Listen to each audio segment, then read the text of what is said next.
Hi everyone, welcome back to another video from Finance and Crypto Guide. In this video, I'm going to show you how to log in to TradingView account using the TradingView mobile application. So let's get started. First of all, open up the TradingView app on your mobile device. From the home page, click on Menu at the bottom right. Now, click on Sign In from the menu option. You have a couple of different ways to sign into TradingView. You can sign in with Apple, Google, email, and other social options provided at the bottom of the screen.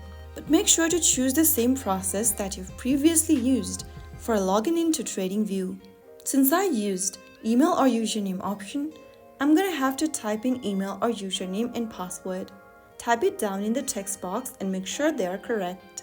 If you don't remember your password, click on Forgot Password link at the bottom and follow through the reset process. After typing down your credential, click on Sign In and you'll be logged in to your TradingView account in no time. So that's how you can easily log into TradingView app and be ready to dive into market analysis.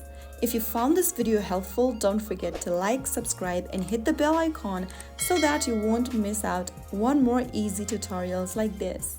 I will see you in the next episode. Thank you for watching.